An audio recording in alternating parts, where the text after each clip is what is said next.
Some words once spoken can never be taken back. England, 1808. The ancient stone walls of St. Mary's Church in London had witnessed countless marriages over the centuries, but none quite so heavy with unspoken dread as the union about to take place on this gray April morning. The air inside carried the mingled scent of beeswax candles, aged wood, and the faint perfume of hothouse roses that had been arranged along the altar rail at considerable expense.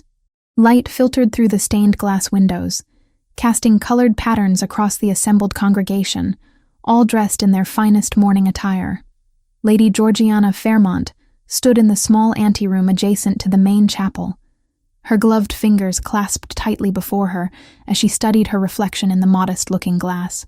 At 24, she had long since abandoned the foolish dreams of youth. The woman who gazed back at her wore a pale blue morning gown of fine muslin, its modest neckline appropriate for a church ceremony, its simple elegance chosen more for practicality than beauty. Her chestnut hair had been arranged in a neat chignon at the nape of her neck, with a few soft curls framing her oval face. She knew what she saw there, features that were pleasant enough but unremarkable, a straight nose that was perhaps a touch too prominent, brown eyes that held intelligence rather than coquettish charm, lips that were too often pressed into a line of determination rather than curved in flirtation. "You look lovely, dearest," her younger sister Victoria offered from her position near the door, though even her practiced flattery could not quite mask the pity in her voice. At 21, Victoria possessed the kind of golden beauty that turned heads in ballrooms, her blonde curls and blue eyes the very picture of English rose perfection. She wore a gown of primrose yellow that complemented her coloring admirably, already anticipating the season she would enjoy once Georgiana's sacrifice secured her future. When the room had quieted, Adrian lifted his glass.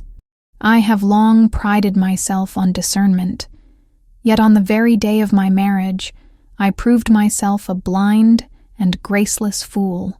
Before witnesses, I spoke words unworthy of a gentleman and of the lady who is now my wife. The Duchess of Ravenmore has since shown more courage and competence than I have ever deserved. If there is honor in me, let it begin with this.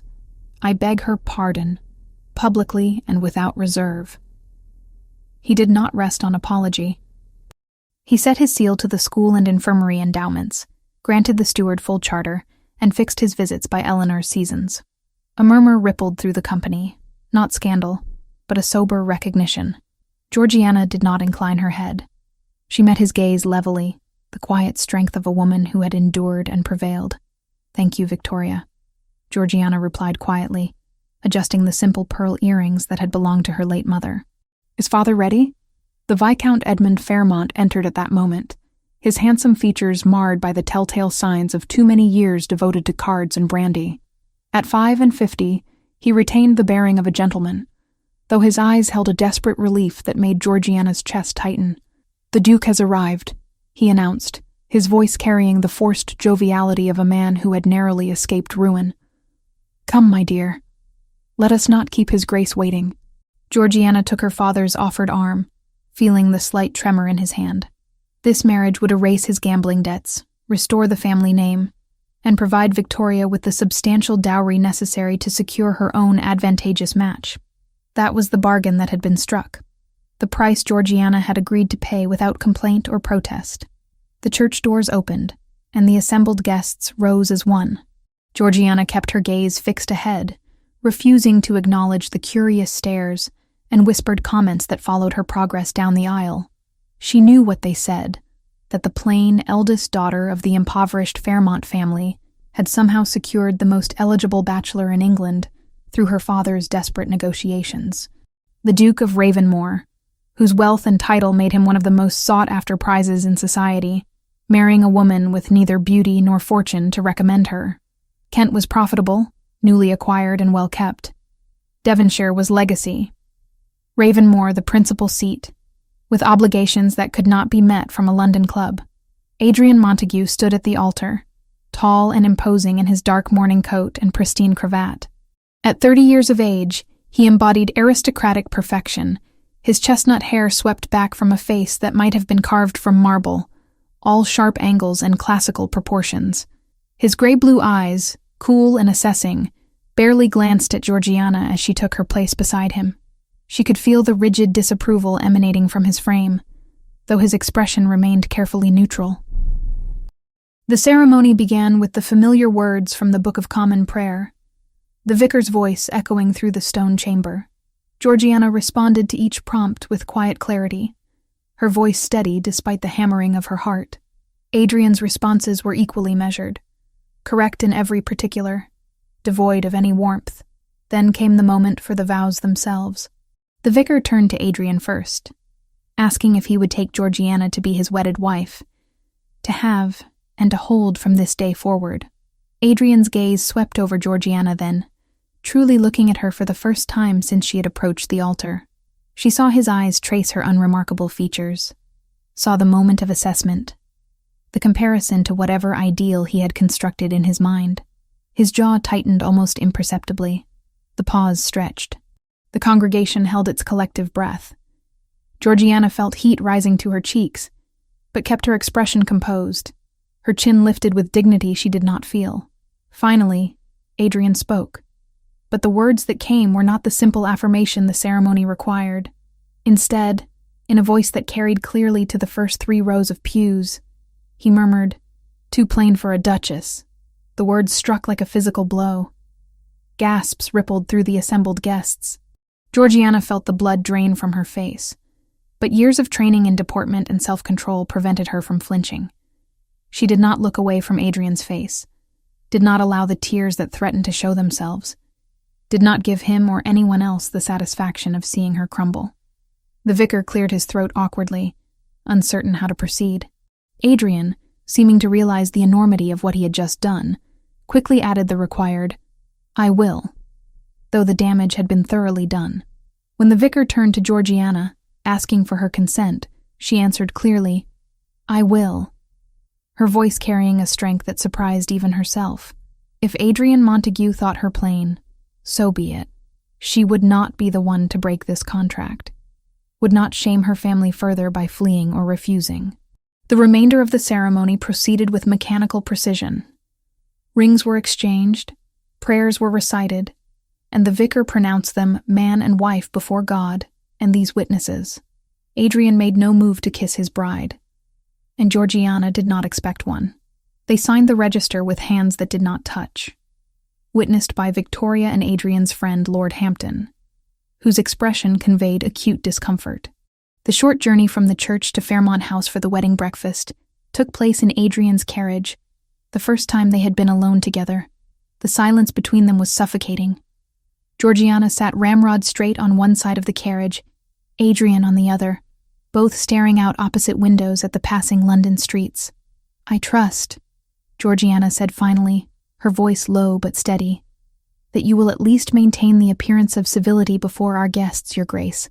Adrian's gaze snapped to her face, surprise evident that she had spoken at all. "Of course," he replied stiffly. "I am not without manners, madam. Your conduct at the altar would suggest otherwise," Georgiana countered, then immediately regretted the sharpness of her tone. She took a breath, moderating her voice. "What is done. We are married now, bound by law and before God. I ask only that you not humiliate me further." Something flickered in Adrian's eyes, perhaps the first stirring of conscience, but he merely nodded. "You have my word." The wedding breakfast at Fairmont House was a carefully choreographed affair of polite conversation and false smiles. Georgiana moved through the receiving line with grace, accepting congratulations that rang hollow in her ears.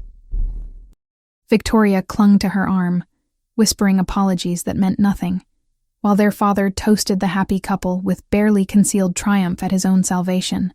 Adrian performed his role adequately, standing at Georgiana's side, occasionally placing his hand at the small of her back when propriety demanded, but never meeting her eyes directly. She could feel the stiffness in his posture, the reluctance in every gesture.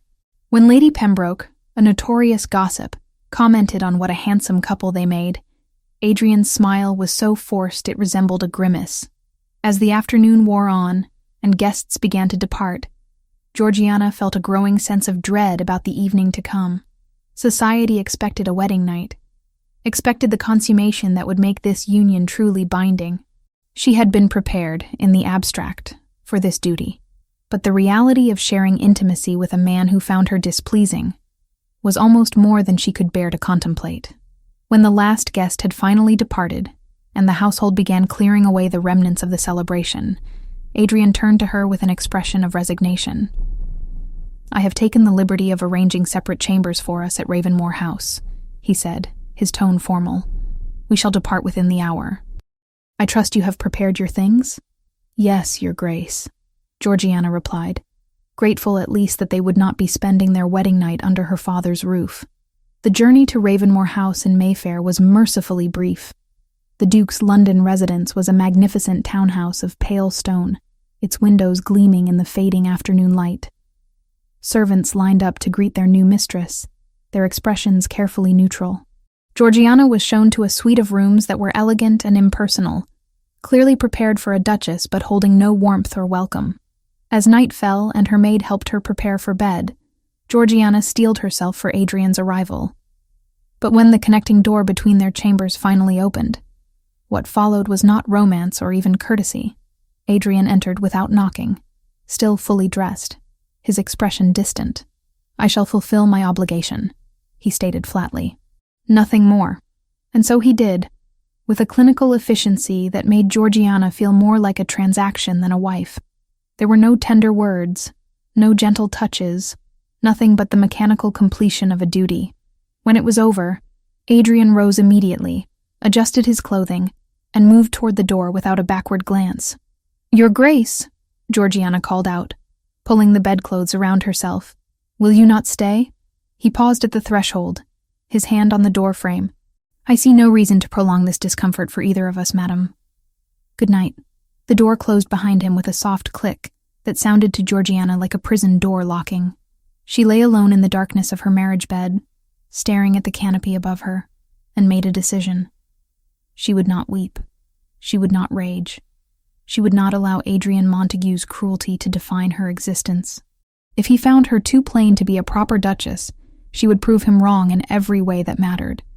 She would be the most competent, most capable, most irreproachable duchess that Ravenmore had ever known. And if he never came to love her, never even came to like her, she would build a life of purpose and dignity regardless. The plain daughter of a ruined viscount had survived this long by adapting, by finding strength where others sought only to find fault. She would survive this too, and perhaps, in time, she would even find a measure of peace. But tonight, in the hollow silence of her wedding night, Georgiana Montague, Duchess of Ravenmore, allowed herself one moment of grief for the marriage that might have been, before pushing it aside and looking toward the uncertain future with clear, determined eyes. The morning after the wedding dawned cold and gray over London. Georgiana woke alone in the vast bed of her chamber at Ravenmore House, the space beside her unmarked and undisturbed. She had not expected otherwise, but the confirmation of her isolation stung nonetheless. Through the tall windows, she could see the city stirring to life, carriages rattling over cobblestones, servants hurrying about their morning duties, the world continuing as though nothing of consequence had occurred. A soft knock at the door preceded the entrance of a middle-aged woman in crisp servant's attire, her expression professionally neutral. "Good morning, Your Grace. I am Mrs. Talbot, the housekeeper. His Grace has instructed me to attend to your needs while you are in residence." "Thank you, Mrs. Talbot," Georgiana replied, sitting up and reaching for the dressing gown that had been laid out at the foot of the bed. "Has the Duke risen?" "His Grace departed for his club an hour ago, Your Grace. He left word that he will be traveling to his estates in Kent this afternoon and does not expect to return to London for some weeks." The words, delivered with careful neutrality, nonetheless conveyed their true meaning. Adrian was leaving. Less than a day after their marriage, he was abandoning her in the unfamiliar surroundings of his London house without so much as a farewell. Georgiana kept her expression composed. "I see. Then I shall prepare to travel to Ravenmore Estate in Devonshire. I assume that is where I am expected to reside?" Mrs. Talbot's eyebrows rose slightly, the first crack in her professional demeanor. "His Grace made no mention of your plans, Your Grace, but Ravenmore Estate is indeed the principal seat. It has been without a mistress these 5 years since the old Duchess passed. Then it is past time it had one again, Georgiana said firmly. Please have my things prepared for departure tomorrow morning. I should like to reach Devonshire before the week is out. If Mrs. Talbot was surprised by this decisiveness from the new Duchess, whom rumor painted as a meek victim of circumstance, she gave no sign beyond a respectful curtsy.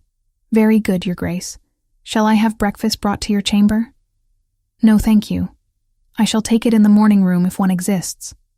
I have no intention of hiding in my chambers. 2 days later, Georgiana's carriage rolled through the gates of Ravenmore Estate as afternoon shadows stretched across the parkland. The house itself was magnificent, a sprawling Palladian structure of honey-colored stone that seemed to glow in the late spring sunshine. Gardens that had once been formal and manicured showed signs of neglect, with hedges growing wild and flower beds choked with weeds. It was beautiful despite its disorder, or perhaps because of it, holding a melancholy dignity that resonated with something deep in Georgiana's chest. The household staff assembled to greet their new mistress numbered fewer than she had expected for an estate of this size. At their head stood an elderly man who introduced himself as Mr. Dawson, the butler who had served the Montague family for 40 years. His weathered face held skepticism as he bowed over Georgiana's hand. Welcome to Ravenmore, Your Grace. We had no word of your arrival, else we should have made better preparations. No fault of yours, Mr. Dawson, Georgiana replied, her voice kind but authoritative. I gave little notice of my intentions. I trust chambers have been prepared for me. The Duchess's suite has been maintained, Your Grace, though it has not been occupied since the late Duchess's passing. Georgiana spent her first week at Ravenmore, learning the rhythms of the household and the extent of its disarray. The late Duchess, Adrian's mother, had died when he was 25, and in the years since, the estate had been managed by a series of increasingly negligent stewards. The current man, a Mr. Griggs, spent more time in the nearby village tavern than attending to his duties. Accounts were incomplete, repairs had been deferred, and the tenants lived in conditions that made Georgiana's heart ache with their quiet endurance of hardship. She began with the ledgers, spending long hours in the estate office deciphering the mess of incomplete entries and unexplained expenditures. Her father's financial troubles had forced her to develop a keen understanding of accounts and management, skills she now employed with determined focus. Within a fortnight, she had identified thousands of pounds that had simply vanished into Griggs's pockets through fraudulent invoices and fictional expenses. Mrs. Talbot, Georgiana said one morning, summoning the housekeeper to her study, I require your honest assessment of Mr. Griggs. The housekeeper's lips pressed into a thin line. He is a scoundrel, Your Grace, if you will pardon my bluntness. The late Duke, his Grace's father, was the same, cared only for appearances, not substance. Mr. Griggs understood this and took full advantage, but his Grace, the current Duke, has not set foot on this estate above twice in the past year, and then only briefly. None dared complain without someone to hear them. I am here to hear them now, Georgiana said quietly, and Mr. Griggs will be dismissed by week's end. I shall require someone trustworthy to assist with the accounts until a proper steward can be found. If I may be so bold, Your Grace, there is Thomas Whitley, who has served as clerk in the village. He is honest and capable, though young. Send for him, please.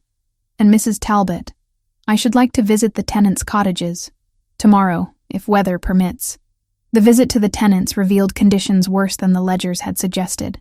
Roofs leaked, walls crumbled, children wore clothing too thin for the climate. But more disturbing was the resignation in the faces of the families she met, the expectation that their complaints would go unheard and their suffering unrelieved.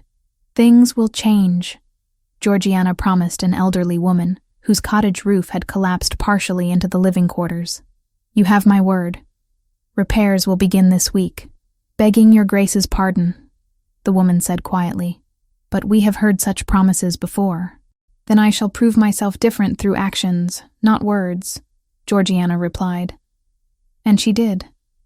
Working with Thomas Whitley, a serious young man of 28, whose honesty was matched only by his competence, Georgiana began the work of restoring Ravenmore to proper functioning. Griggs was dismissed despite his protests. Cottages were repaired. accounts were balanced, and a small school was established in the village for the tenants' children. The servants, initially wary of this plain duchess who had arrived without fanfare or the duke's attendance, gradually came to respect her for her capability and her genuine concern for their welfare. A letter arrived from Victoria in midsummer, written in her younger sister's looping script. "Dearest Georgiana," it began, "I cannot adequately express my gratitude for the generous settlement that has accompanied your marriage. Thanks to your sacrifice, I have been the toast of the season. 3 gentlemen have already made inquiries with father, including the charming Baronet Sir Michael Thornbury. Father is quite pleased with the attention, and I believe I shall be engaged before autumn. You must be so happy to have secured such an illustrious position. I confess the Duke seems rather severe in manner, but surely his wealth and title compensate for any deficiency in warmth. Do write and tell me all about Ravenmore. Victoria." Georgiana set the letter aside, feeling a complex mixture of satisfaction and melancholy. Victoria was happy, secure, her future bright with promise. The sacrifice had served its purpose, yet there was no real acknowledgement in her sister's words of what that sacrifice had cost, no recognition of the humiliation Georgiana had endured, or the loneliness that now defined her days. A second letter, this one more formal, informed her that the Viscount Fairmont's debts had been settled in full as stipulated in the marriage contract. Her father's brief note of thanks that accompanied it was perfunctory, expressing relief rather than gratitude, making no mention of his daughter's well-being or his concern for her happiness. "So," Georgiana murmured to herself as she folded both letters and placed them in her writing desk, "I have fulfilled my purpose admirably, and now I must discover what purpose I might serve here." The answer came in the work itself, in the gradual transformation of Ravenmore from neglected estate to thriving community. She discovered within herself a talent for administration and a genuine pleasure in seeing improvements take tangible form. The school flourished under the guidance of a young woman from the village who could read and write. The tenants began to trust that their new duchess meant what she said. The household ran with renewed order and pride. 3 months into her residence at Ravenmore, Adrian returned unannounced for a dinner party being hosted by a neighboring baronet, an event he could not avoid without causing offense. Georgiana had received only a day's notice of his arrival, barely enough time to ensure his chambers were prepared and his preferred meals planned. She was in the drawing room reviewing menus with Mrs. Talbot when Dawson announced, "His Grace, the Duke of Ravenmore." Adrian entered, still in his traveling clothes, dust from the road clinging to his boots. He stopped short when he saw Georgiana, as though he had somehow forgotten she would be present in his own house. For a moment, neither spoke, simply taking the measure of one another after months apart. "Your Grace," Georgiana said finally, rising and curtsying with perfect correctness. "Welcome home. I trust your journey from London was tolerable?" "It was," Adrian replied stiffly. "I apologize for the short notice of my arrival.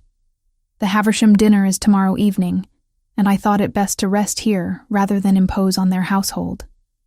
"Of course. Your chambers are prepared, and cook has been instructed regarding your preferences."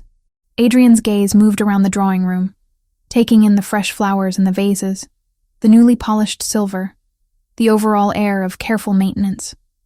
Something shifted in his expression, though Georgiana could not quite interpret it. "The house looks well," he said finally. "Thank you, Your Grace. I have endeavored to maintain proper standards." Over dinner that evening, the first meal they had shared since their wedding, the conversation remained painfully formal. Adrian sat at the head of the table, Georgiana at its far end, with servants moving silently between them to serve each course. She told him briefly about the dismissal of Mr. Griggs and the appointment of Thomas Whitley, about the repairs to the tenants' cottages and the establishment of the school. "You have been busy," Adrian observed, his tone neutral. "I saw much that needed attention," Georgiana replied. "I hope I have not overstepped. I know these are your estates, but I assumed a duchess should take some interest in their management." "You assumed correctly," Adrian said, though his voice remained distant. "My father neglected this property in favor of his London interests. I confess I have followed his example, to the estate's detriment." "Then perhaps it is fortunate I had little else to occupy my time," Georgiana said. unable to keep a slight edge from her voice. Adrian looked at her sharply, but before he could respond, Dawson entered to announce that the Dowager Duchess Clarissa Montague had arrived and was requesting an audience with the Duke and his wife. Adrian's expression shifted to something that might have been resignation, or perhaps relief at the interruption. "Show her to the library, Dawson. We shall attend her directly." The Dowager Duchess proved to be a tiny woman with steel-gray hair and piercing blue eyes that missed nothing. At 75, she retained an upright bearing and a sharp wit that became immediately apparent. "So," she said, without preamble after the introductions had been made, "you are the girl Adrian married and then abandoned like yesterday's newspaper. I should like to know more about you, child.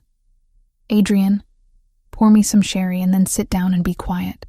This conversation is between your wife and myself." To Georgiana's amazement, Adrian did exactly as commanded, though his jaw tightened at his grandmother's characterization of his behavior. For the next hour, Clarissa questioned Georgiana about her background, her education, her interests, and her work at Ravenmore. Unlike the perfunctory interest society had shown her, the old woman listened with genuine attention, occasionally nodding or making sharp observations that revealed her own keen understanding of estate management. "You have done more in 3 months than my fool of a grandson has done in 3 years, Clarissa said finally, fixing Adrian with a look of distinct disapproval. "His father was the same, you know. My son cared only for appearances, for beauty and status, and the opinions of fashionable London. He raised Adrian to value the same foolish priorities. But competence, child, competence and character, those are what truly matter in a wife, in a duchess, in a human being." Adrian shifted uncomfortably in his chair, his fingers tightening around his glass. "Grandmother," he began, but Clarissa waved him to silence. "I am not finished. Adrian, you have made your new wife's life miserable with your coldness and your absence. But she has not sat idle feeling sorry for herself, has she? She has proven herself more capable than you deserve. I suggest you take note of that fact." After Clarissa departed, Georgiana excused herself quickly, unwilling to face whatever conversation might follow the old woman's pointed criticisms. But Adrian's voice stopped her at the library door. "A moment, if you please." She turned, hands clasped before her, waiting. "I should like to review the estate accounts with you tomorrow," Adrian said, his voice carefully controlled. "Before the dinner party, if that is convenient." "Of course, Your Grace. I have prepared detailed reports that document all expenditures and improvements. I believe you will find everything in order."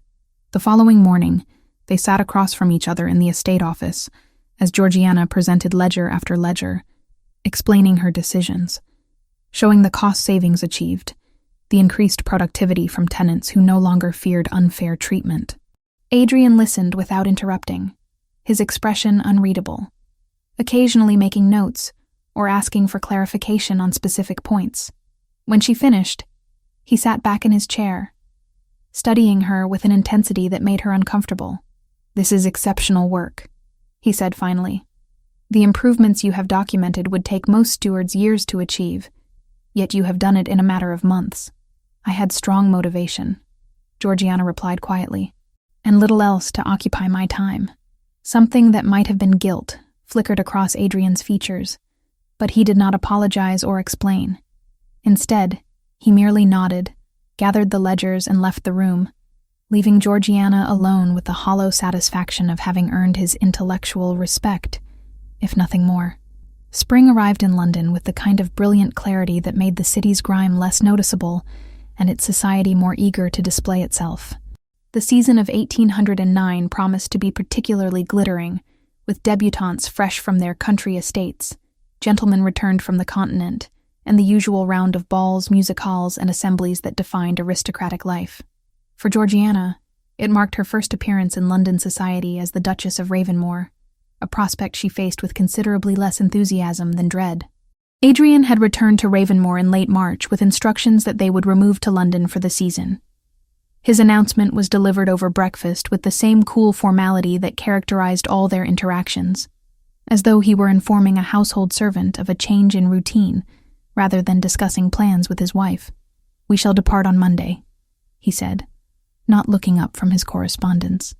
"I have taken a house in Berkeley Square for the duration of the season. It will be more convenient than Ravenmore House, which requires too many staff for such temporary residence." "As you wish, Your Grace," Georgiana replied, setting down her teacup with careful precision. "Shall I make arrangements for my wardrobe? I confess my current gowns are more suited to country life than London society." Adrian glanced at her then, his gray-blue eyes sweeping over her morning dress of simple muslin. "Of course. I have established an account with Madame Celestine on Bond Street. She will attend you for fittings. As my Duchess, you must be appropriately attired."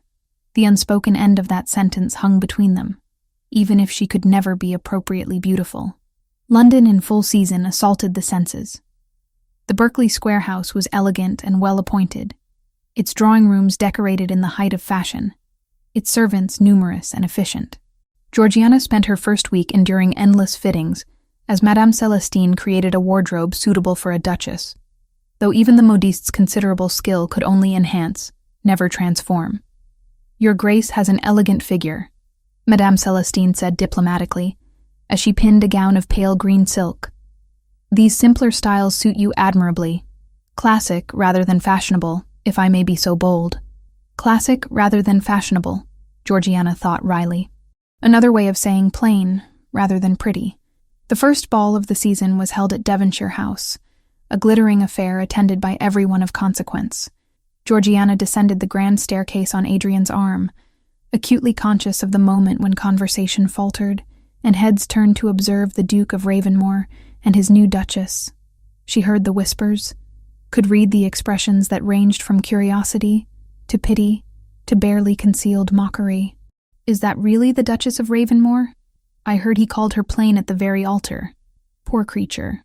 What must it be like to know your husband finds you repellent? At least she secured the title. Some would say that is compensation enough for an earl's daughter with no fortune." Adrian's arm beneath her gloved hand was rigid as iron, but his expression remained impassive.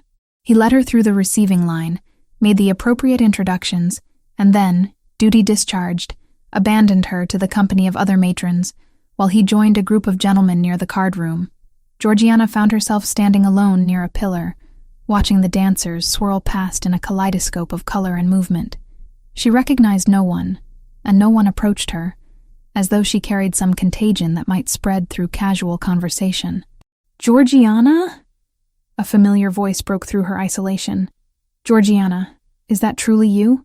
She turned to find Lady Henrietta Beaumont, her closest friend from before the marriage, approaching with genuine pleasure lighting her features. Henrietta, at 25, was the youngest daughter of the Earl of Dartmouth, possessed of a comfortable independence and an unfashionable tendency toward loyalty. "Henrietta," Georgiana breathed, relief flooding through her. "I did not know you were in London. We arrived last week. Father wanted to see to some parliamentary business, and I confess I was eager for the season's entertainments." Henrietta took Georgiana's hands, studying her face with concern. "I heard about your marriage. Georgiana, I am so sorry. The rumors have been quite dreadful." "Rumors have a way of being more dramatic than truth," Georgiana replied, though they both knew this particular rumor was entirely accurate. "I am well enough, Henrietta. Managing, Henrietta repeated with a sad smile. What a terribly low bar for happiness. "Come, you must tell me everything. Where has your husband gone? To the card room, I believe, or perhaps the refreshment table." "Anywhere but at my side." For the remainder of that evening, and many that followed, Henrietta became Georgiana's anchor in the treacherous waters of London society. They attended events together, took morning calls as a pair, and gradually, very gradually, other ladies began to accept Georgiana's presence, if not precisely welcome it. But the true test came at the Harrington Ball in mid-April, an event known for its exclusivity and elegance. Georgiana wore a gown of deep blue silk that brought out the warmth in her brown eyes, her hair arranged in a more elaborate style than usual. She felt almost confident as she entered on Adrian's arm, almost prepared to face the evening with equanimity. That confidence shattered when she saw the woman who commanded the center of the ballroom's attention. Lady Louisa Pembroke was everything Georgiana was not. Tall where Georgiana was average in height, golden-haired where Georgiana was chestnut. possessed of the kind of classical beauty that made men stare and women gnash their teeth with envy. At 29, she had been married briefly to an elderly earl who had conveniently died, leaving her wealthy, titled, and much sought after. Georgiana watched, a cold weight settling in her chest, as Adrian's eyes found Lady Louisa across the room. She saw the way his expression shifted, the way he stood a bit straighter, the way something that might have been admiration or interest flickered across his features. When Lady Louisa glanced in their direction and smiled, Adrian returned the expression with a warmth Georgiana had never seen directed at herself. "If you will excuse me," Adrian murmured, already moving away. "I see Lord Hampton wishes to speak with me." But it was not Lord Hampton he approached. Georgiana remained rooted to her spot as her husband crossed the ballroom and bowed over Lady Louisa's hand, engaging her in conversation that soon had the widow laughing, her fan fluttering coquettishly.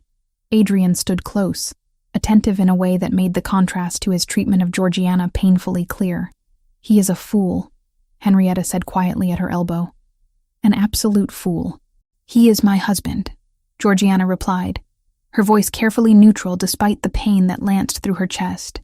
"And she is everything I am not. I can hardly fault him for preferring beauty to plainness." "Beauty fades," Henrietta said fiercely. "Character endures. Lady Louisa may be lovely to look upon, but she has the depth of a puddle and the kindness of a serpent." Before Georgiana could respond, a gentleman appeared at her other side, bowing with genuine courtesy. "Lady Georgiana? Forgive me, I should say Duchess. I am not certain you remember me. Christopher Wainwright. We knew each other as children, before your family moved to Wiltshire." Georgiana studied him, and recognition dawned. Christopher Wainwright had been a gangly boy with red hair and a ready smile, always willing to climb trees or explore ruins with the Fairmont sisters. Now he was a man of 28, still possessing that red hair, but grown into his height, his face open and kind, his green eyes warm with recognition. "Mr. Wainwright," she said, genuine pleasure in her voice. "Of course I remember. You taught Victoria and me how to catch frogs in the pond at Fairmont Park. Our governess was quite scandalized. A prouder moment of my youth I cannot recall," Christopher replied with a grin. "Though I confess I am shocked to find you here. I heard you had married, but I did not realize it was to Ravenmoor. Congratulations on your elevation, though I always thought you deserved more than just a title." The compliment, so casually given, brought unexpected warmth to Georgiana's cheeks. "You are kind, Mr. Wainwright. Are you in London for the season?" "In a manner of speaking. I have taken rooms while I attend to some business for my father. Being a second son, I must make myself useful in commerce rather than living off the family name." He gestured toward the refreshment table. "Might I escort you and Lady Henrietta to procure some lemonade? This ballroom is insufferably warm." For the next hour, Georgiana found herself laughing more genuinely than she had in months, as Christopher regaled them with stories of his travels and his attempts to navigate London's business world. He asked her opinion on agricultural reform, debated the merits of various philosophers, and listened with genuine interest when she described her work improving the Ravenmoor estate. It was the kind of conversation she had craved, intellectual and stimulating, treating her as a person of worth rather than an unwanted burden. Across the room, Adrian glanced over during a lull in his conversation with Lady Louisa and saw his wife's face animated with laughter, her eyes bright as she engaged with a red-haired gentleman he did not recognize. Something uncomfortable twisted in his chest, a sensation he could not quite identify. It was not jealousy, certainly. He had no claim to Georgiana's affections beyond the legal bonds of matrimony. Yet seeing her so clearly enjoying another man's company created a discord he could not ignore. "Your Grace?" Lady Louisa's voice recalled his attention. "You seem distracted. Forgive me, Lady Louisa. I was merely observing my wife. I do not recognize the gentleman with whom she converses." "Oh, that is Christopher Wainwright, second son of the Marquis of Alderton. Quite beneath your Duchess's notice, I should think, given his lack of prospects." Lady Louisa's voice held a note of dismissal that Adrian found suddenly grating. "He appears to be entertaining her admirably," Adrian heard himself say. then wondered why he felt compelled to defend a man he did not know in conversation with a woman whose beauty he found aesthetically pleasing, but increasingly hollow. The season progressed, and Georgiana discovered an unexpected social avenue opening before her. At a musicale hosted by the Duke of Portland, she was approached by Lady Margaret Sheffield, a woman of middle years known for her formidable intelligence, and her salon dedicated to intellectual discourse rather than idle gossip. "Your Grace," Lady Margaret said without preamble, "I have heard interesting things about your management of the Ravenmore estate. I host a gathering each Thursday afternoon for ladies interested in substantive conversation about philosophy, literature, and reform. I should be pleased if you would join us." Georgiana accepted eagerly, and within a fortnight found herself presenting a brief essay on agricultural reform to an audience of educated women who listened with genuine attention and offered thoughtful critiques. Her reputation among this set began to shift from that of pitied duchess to respected thinker, though the broader society still viewed her with condescension. A letter arrived from Victoria in early May, written in her sister's enthusiastic scrawl. "Dearest Georgiana, such wonderful news. Sir Michael Thornbury has proposed, and Father has accepted on my behalf. We are to be married in July, and I am already planning the most magnificent celebration. Father suggested I write to you regarding a wedding gift, as the Duke is surely generous to family. Perhaps a pair of matched greys for our carriage, or a substantial monetary settlement to establish our household. I know you will speak to His Grace on my behalf. How fortunate that your position allows you to assist me in this manner. Your loving sister, Victoria." Georgiana set the letter down, a complex knot of emotion tightening in her chest. Happiness for Victoria, certainly, but also a growing resentment at being treated as merely a conduit to Adrian's wealth, rather than a sister whose own well-being might merit inquiry. Victoria had asked nothing about Georgiana's life, her happiness, her struggles. She had simply assumed her elder sister existed to facilitate her desires. When Adrian returned home that evening from his club, Georgiana requested a private word in the library. He looked surprised but agreed, following her into the book-lined room with evident wariness. "Victoria is to be married," Georgiana said without preamble, handing him the letter. "She requests a generous wedding gift." Adrian scanned the letter, his expression unreadable. "Matched greys and a monetary settlement. Your sister has expensive tastes. She has been raised to expect such things," Georgiana replied evenly. "Part of the arrangement of our marriage was securing her future. I am merely fulfilling my obligation by informing you of her request." "You speak of obligation as though it brings you no pleasure," Adrian observed, setting the letter aside. "Should it?" The words escaped before Georgiana could prevent them. "My sister writes to request gifts, not to inquire after my well-being. My father has sent precisely one letter since our marriage, expressing satisfaction that his debts are resolved. Neither has asked if I am happy, if I am treated well, if I regret the sacrifice I made for their benefit. Tell me, Your Grace, why should fulfilling this obligation bring me pleasure?" Adrian's eyes narrowed. "You knew the terms when you accepted my proposal." "I accepted an arranged marriage," Georgiana countered, her voice rising slightly. "I did not accept public humiliation, abandonment, and coldness that would freeze the Thames in midsummer. But you are quite correct. I knew the terms. Foolishly, I thought there might be the possibility of something more than mutual toleration. I have since learned better." She moved toward the door, but Adrian's voice stopped her. "I have also heard reports of your attendance at Lady Margaret's salon. Some consider such gatherings improper for a duchess." Georgiana turned back, anger finally breaking through her carefully maintained composure. "And what do you consider proper, Your Grace? Sitting idle while you spend your evenings at your club, or paying court to Lady Louisa Pembroke? Pretending I am content to be a decorative addition to your household, acknowledged when convenient and ignored the remainder of the time. I have found companions who value my mind rather than my face, who engage with my thoughts rather than dismissing them. If that is improper, then I shall continue to be improper." "Georgiana!" Adrian began, but she had already left the room, her departure marked by the firm closing of the library door. Alone in the book-lined space, Adrian stood motionless, his grandmother's words from months ago echoing unbidden in his mind. competence and character. Those are what truly matter. He had dismissed them then, secure in his belief that he had made a practical arrangement that required nothing beyond basic courtesy. But watching Georgiana walk away, seeing the flash of genuine anger in her eyes, he felt the first stirring of something that might have been regret, or perhaps the beginning of a question he was not yet ready to ask himself. The summer heat pressed down on London with oppressive weight, turning the city into a furnace of stifling air and shortened tempers. Georgiana found herself increasingly unwell, attributing her malaise initially to the close atmosphere of the season and the emotional strain of her deteriorating relationship with Adrian. But when the nausea persisted through July and into August, accompanied by other telltale signs, she was forced to confront an unexpected reality. She was with child. The physician confirmed what she had already suspected, offering congratulations that felt hollow in her ears.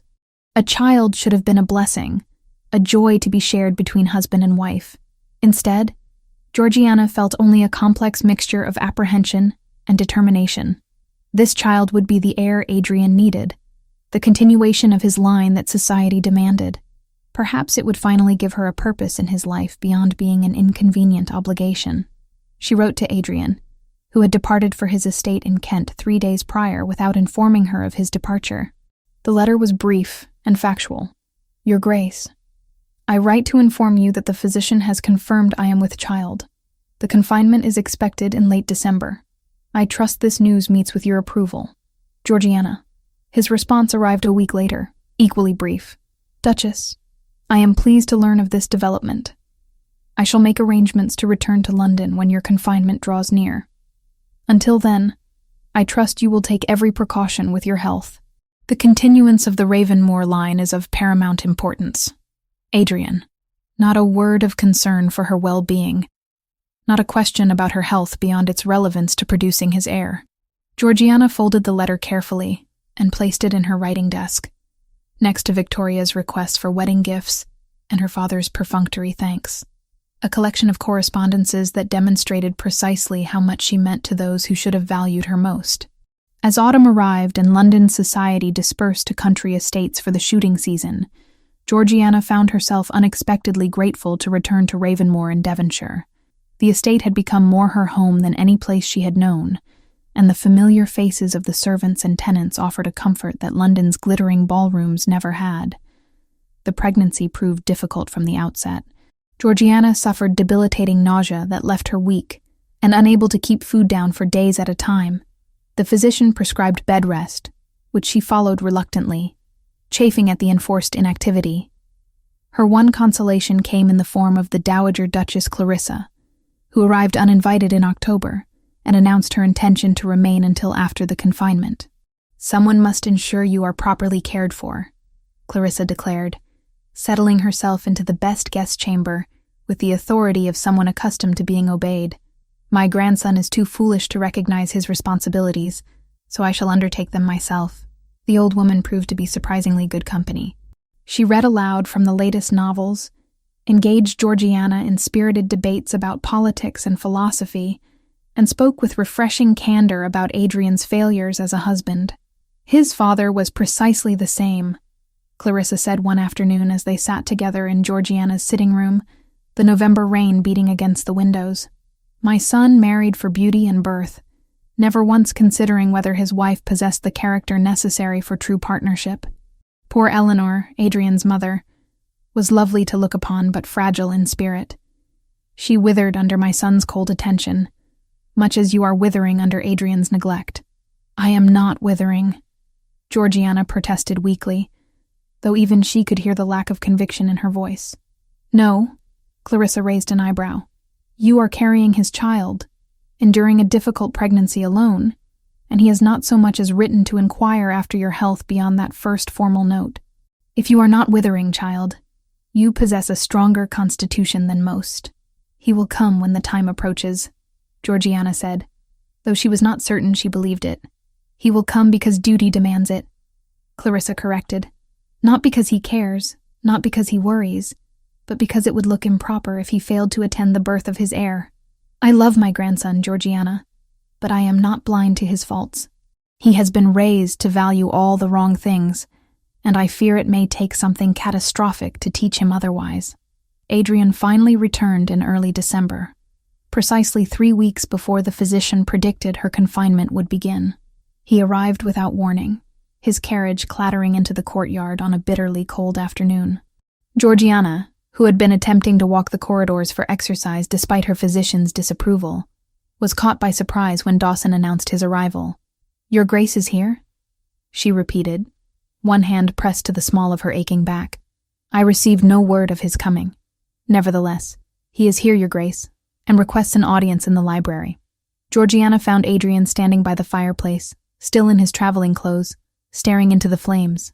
He turned when she entered, and she saw his eyes widen fractionally as he took in her altered appearance. At 8 months pregnant, she could no longer disguise her condition, her figure swollen and ungainly in a way that surely confirmed every negative opinion he held about her lack of beauty. "Your Grace," she greeted him with a curtsy that was more difficult than it should have been. "You should not be curtsying in your condition," Adrian said, his voice sharp with something that might have been concern, or merely irritation at impropriety. "Please, be seated." Georgiana lowered herself carefully into a chair, grateful for the support. "I was not expecting you for another fortnight." "I thought it prudent to arrive early," Adrian replied, though he did not elaborate on his reasoning. "How are you feeling?" "As well as can be expected, given the circumstances." Georgiana folded her hands over her swollen abdomen. "The physician assures me that despite the difficulties, both the child and I are healthy." "Good. That is good." Adrian seemed at a loss for what else to say, his discomfort with the situation evident in his rigid posture and averted gaze. The weeks that followed were marked by a careful politeness between them that was somehow worse than open hostility. Adrian took his meals separately, citing a state business that required his attention.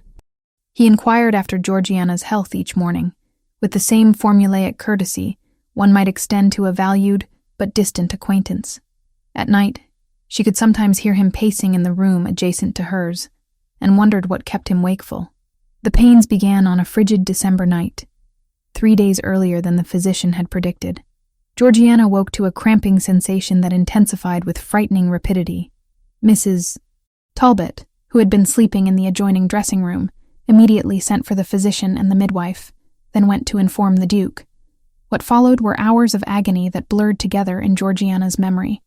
The physician's grave expression, the midwife's encouraging words that failed to mask her concern, Clarissa's hand gripping hers as another contraction tore through her body.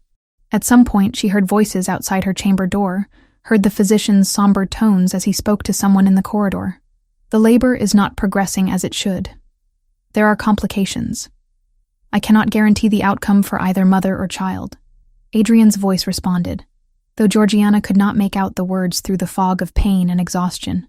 The night stretched on, each hour more difficult than the last. Georgiana felt herself weakening, felt her strength ebbing with each push that brought no result. She thought of her unborn child, of the life that depended on her endurance, and found reserves she had not known she possessed. Finally, as dawn broke pale and cold over the Devonshire countryside, a thin cry pierced the air. The midwife held up a tiny, red-faced infant, and Georgiana collapsed back against the pillows, tears streaming down her face.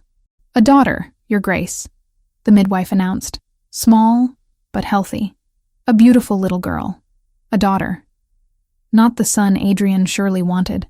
Georgiana felt a moment of fear that this too would be added to her list of failures in his eyes. But she was too exhausted to dwell on it, her body demanding rest after its ordeal. "The Duchess?" she heard someone ask, the voice seeming to come from very far away. "Weak, but she will recover," the physician replied. "It was a near thing, though. Another hour and we might have lost them both." When Georgiana woke, sunlight was streaming through the windows, and Clarissa sat beside her bed, knitting with determined focus. "The baby," Georgiana managed to whisper, her throat raw. "In the nursery, being attended by a wet nurse," Clarissa assured her. "She is perfectly well, child. Small but vigorous. You did admirably. Adrian?" Something flickered across Clarissa's face. "He spent the entire night in the corridor outside your door. The physician told him the situation was grave, that he might lose both of you." I have never seen my grandson so undone. He paced like a caged animal, refusing to leave, refusing even to sit. When we heard the baby cry, I thought he might weep with relief. Georgiana absorbed this information, unsure what to make of it. Has he seen her? He visited the nursery an hour ago, stood looking at her for the longest time without speaking. It was 3 days before Georgiana was strong enough to leave her bed, and another week before she felt capable of receiving visitors beyond Clarissa and Mrs. Talbot. Adrian came to her sitting room one afternoon, formal and correct in his dark coat, his expression carefully neutral. "I am glad to see you recovering," he said, remaining standing near the door as though ready to flee at the first opportunity. "Thank you, Your Grace. I am feeling much stronger. I visited the nursery this morning. She is a fine child." "Yes. I thought, if it pleased you, we might name her Eleanor, after your mother." Adrian's carefully maintained composure cracked for just a moment, surprise and something deeper flickering across his features. "That would be most appropriate. Thank you. She is your daughter, Your Grace. You should have some say in her naming." An uncomfortable silence stretched between them. Finally, Adrian cleared his throat. "I must return to London shortly. There are matters requiring my attention, but I have arranged for additional staff to assist with the child's care. You need only send word if you require anything." Of course he was leaving. Georgiana felt a weary resignation settle over her. "As you wish, Your Grace." After he departed, she remained seated by the fire, staring into the flames. She had given Adrian his child, had nearly died in the process, and his response was to flee to London at the first opportunity. Whatever she had hoped might change between them had been thoroughly extinguished. The winter months passed in a haze of recovery and new motherhood. Georgiana found unexpected joy in little Eleanor, who proved to be a demanding but delightful infant. The child had Adrian's dark hair and his gray-blue eyes, but her temperament seemed to favor her mother, curious and observant even in infancy. Spring brought an unexpected visitor. Christopher Wainwright arrived at Ravenmoor one mild April morning, carrying a small gift for the new arrival and an invitation for Georgiana to take a turn about the gardens when she felt strong enough. "Mr. Wainwright," Georgiana greeted him warmly, genuinely pleased to see a friendly face. "This is a surprise. I did not know you were in Devonshire.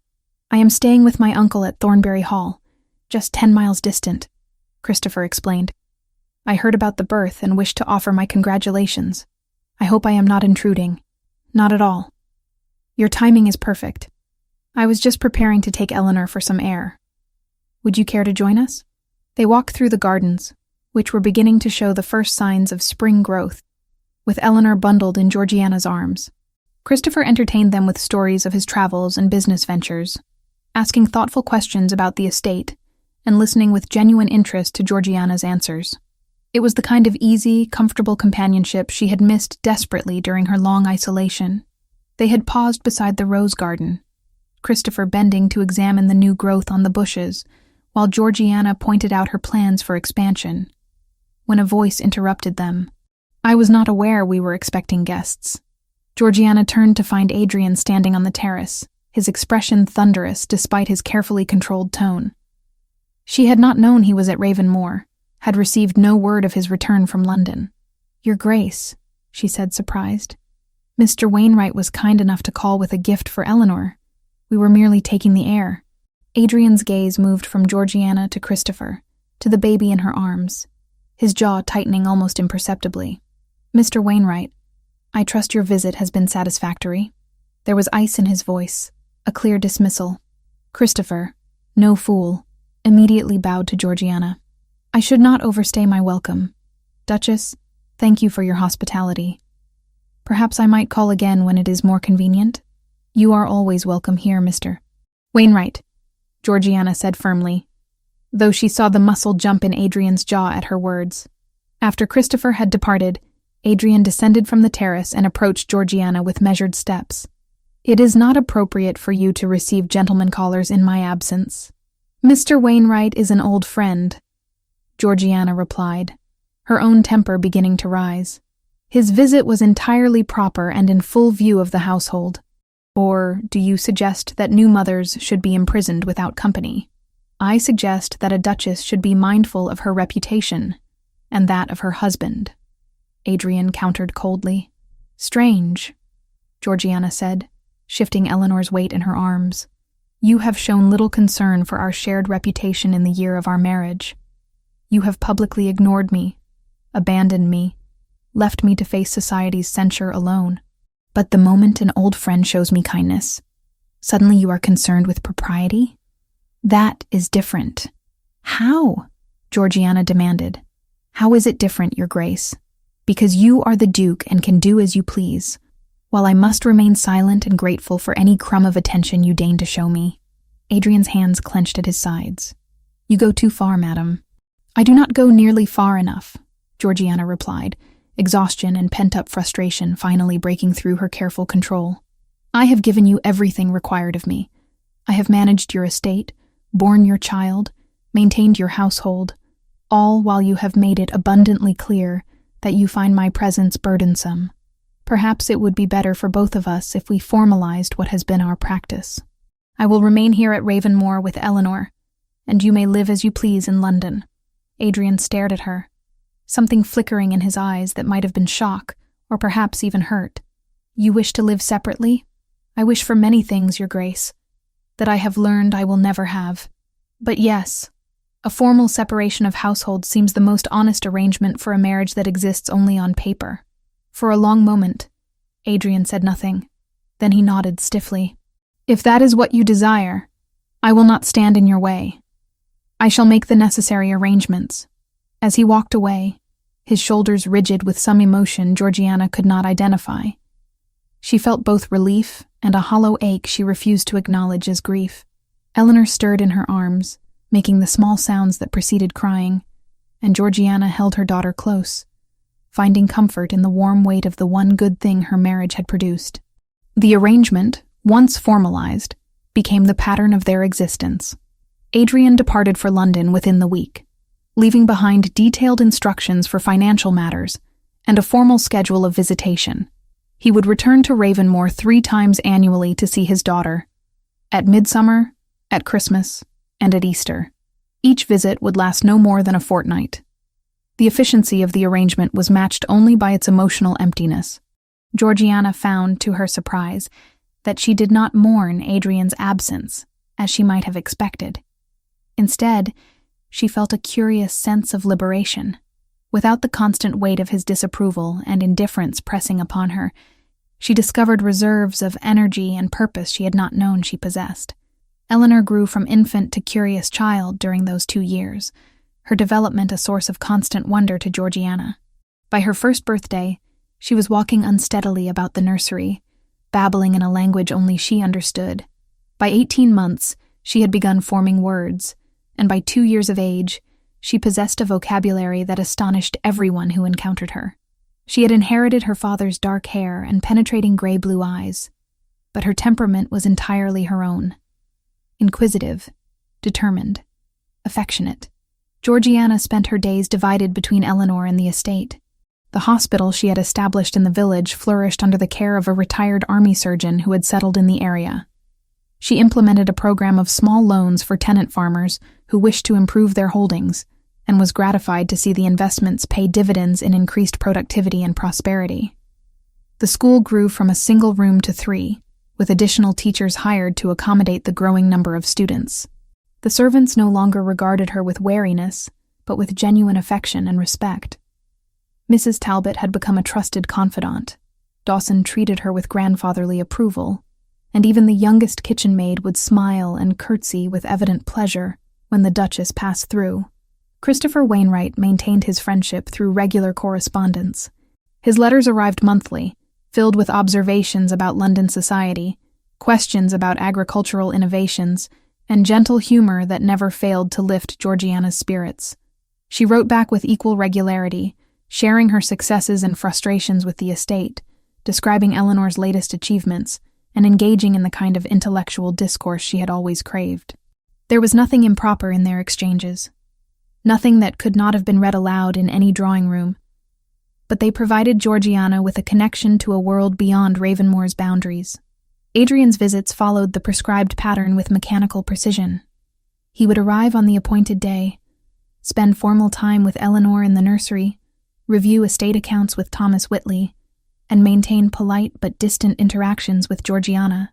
During his Christmas visit, when Eleanor was just past her first birthday, he observed her taking her first steps, and something almost resembling pleasure had crossed his features.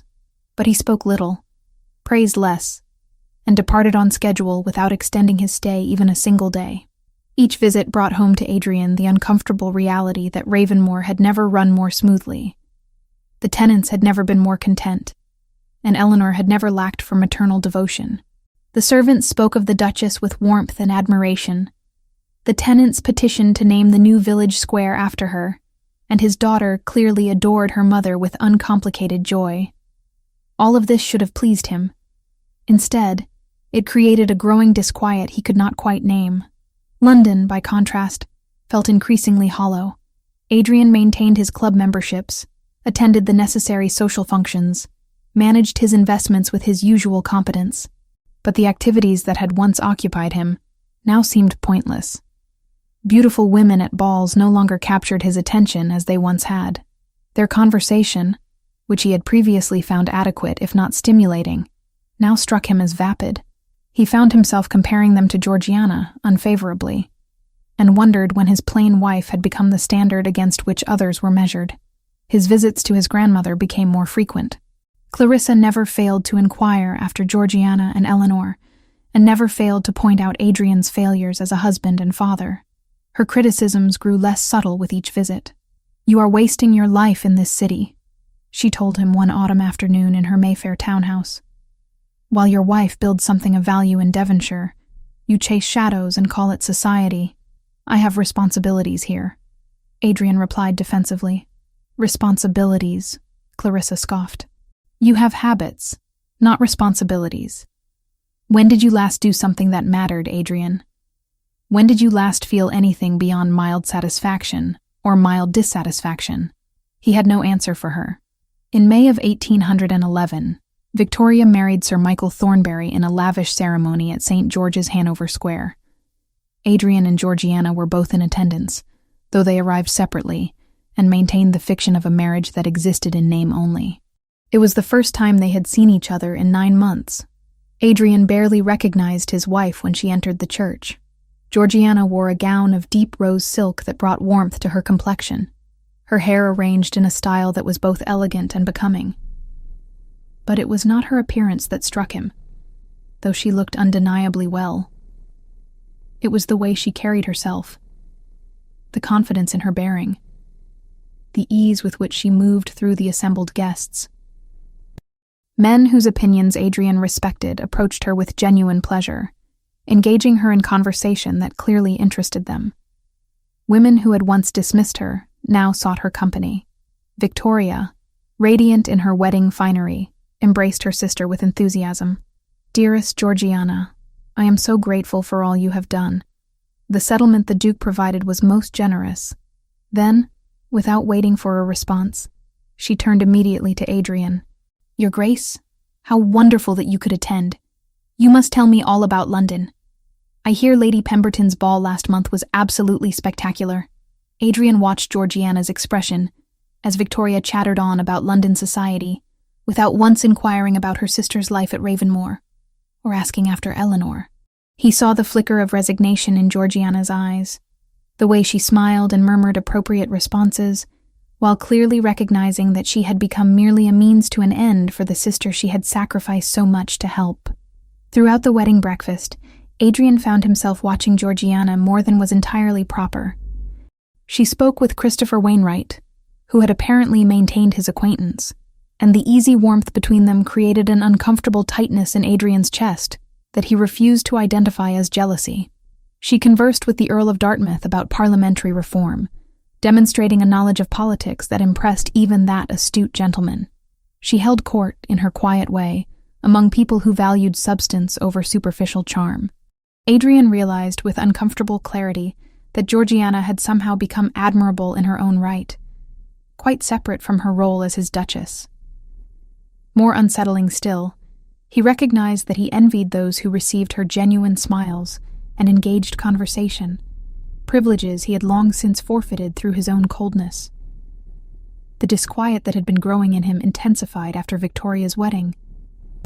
He returned to London and threw himself into a new investment scheme, joining with several other gentlemen in a shipping venture that promised substantial returns.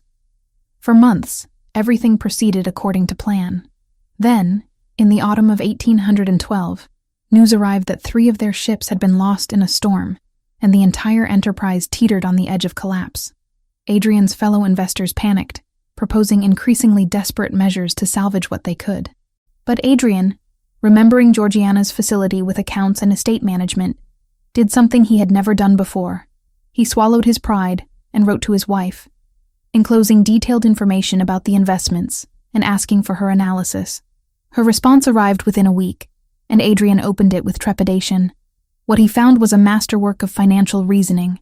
Georgiana had examined every aspect of the venture, identified which elements were salvageable and which must be abandoned, and proposed a restructuring that would minimize losses while positioning them to recover when shipping conditions improved.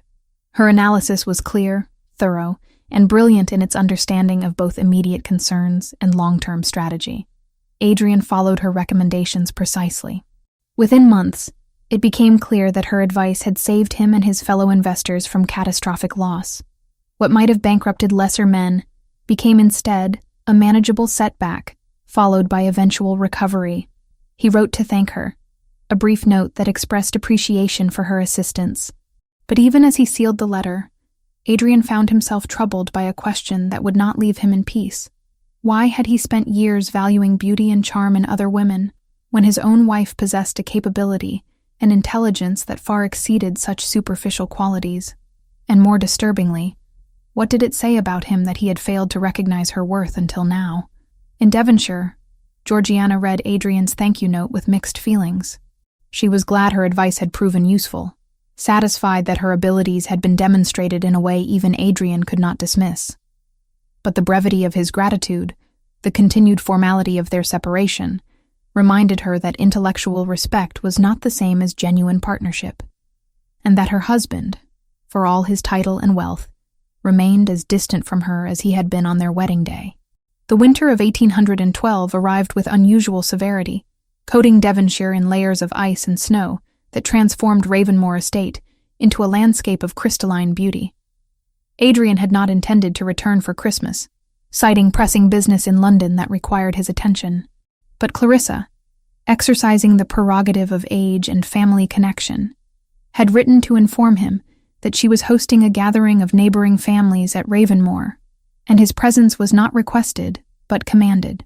"You will attend," her letter stated with characteristic bluntness, "or I shall inform everyone in London that my grandson is too cowardly to face his own wife for more than a fortnight at a time. Your choice, Adrian." Thus compelled, Adrian found himself traveling through snow-laden roads to arrive at Ravenmoor on a bitter December afternoon. He had not been to the estate for more than 2 days consecutively in over 2 years, and the familiarity of the approach unsettled him in ways he could not articulate. Dawson greeted him with the same formal courtesy as always, but Adrian detected a subtle coolness in the butler's manner that had not been present in years past. The servants, he realized with uncomfortable awareness, had chosen their loyalty, and it was not to him. Eleanor was in the nursery when Adrian arrived, and he climbed the stairs with a hesitation that would have surprised anyone who knew him. His daughter at 3 years of age was a miniature whirlwind of energy and curiosity, her dark hair escaping from its ribbons, her gray-blue eyes bright with intelligence. When he entered, she stopped mid-play and regarded him with solemn assessment.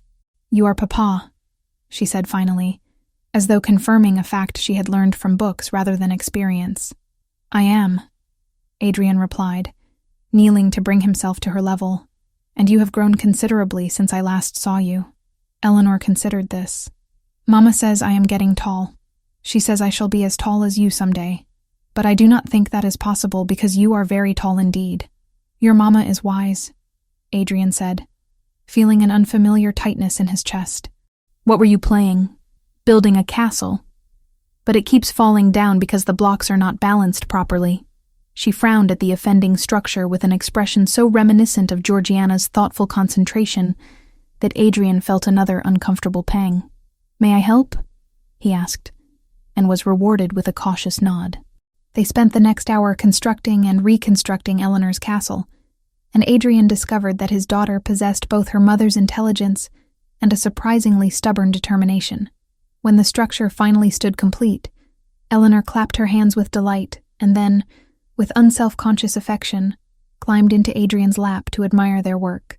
It was there that Georgiana found them when she came to fetch Eleanor for tea.